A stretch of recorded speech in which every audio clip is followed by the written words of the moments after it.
Hi, EJ Bunichova here. Thanks for joining me back on Eve's Folly for another thrilling episode of Ask a Bitter Ex-Florist.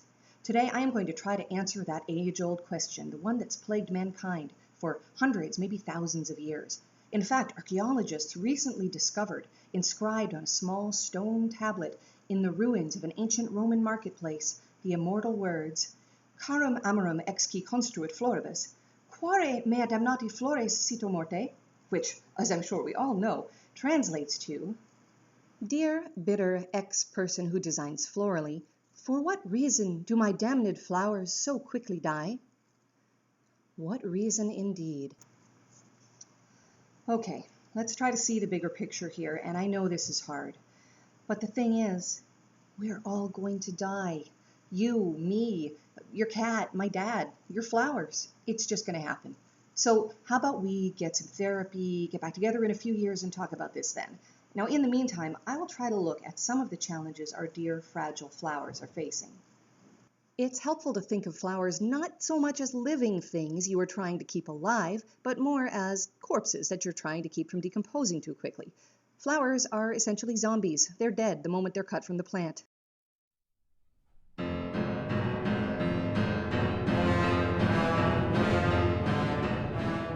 Basically, it's all about bacteria. You've got dead biological material sitting in water. It is going to rot. Mostly. Here's the trick. Flower stems are designed to take up water and distribute it to the rest of the plant. Flower leaves are not. So just get the darn leaves out of the water. I swear it's not rocket science. I've been saying this so many years. They just need clean water. The stems will rot too, but much, much slower. Clean water, no leaves in the water. But how do I get rid of the leaves? Oh my God, there's a vase and the flowers. Just pick them up. Dump the water. I totally just dumped that right in my lap. Yeah, I'm kidding, there's a pan. Just do that. It's really simple. And look, voila, clean. But do put new water actually in the vase. This is just for illustration. Look, you get the idea. If the water in your vase starts to look or smell like it could spawn the swamp thing, change it.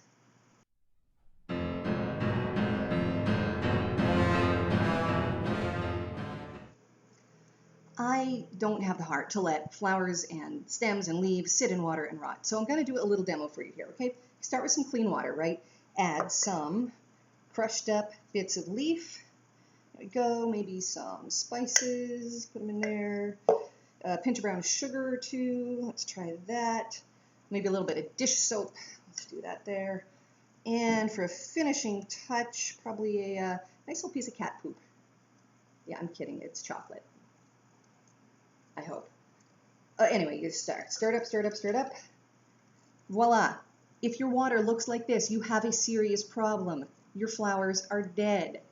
You know, while we're on the subject, if your water looks like this, you have a serious problem because it's coffee. Flowers do not like coffee. Humans like coffee.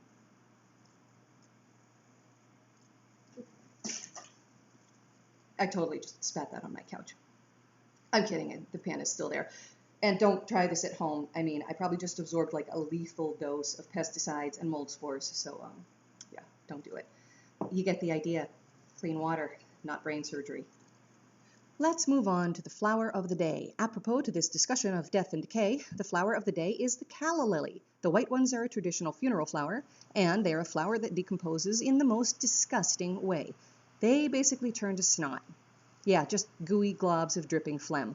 The callas shown here are miniature. The usual variety are really big, so that means a really big amount of snot. And they're totally unwieldy, almost impossible to arrange with other flowers. They're just, I mean, they're huge. They're big. So basically large, useless, snotty, mushy flowers.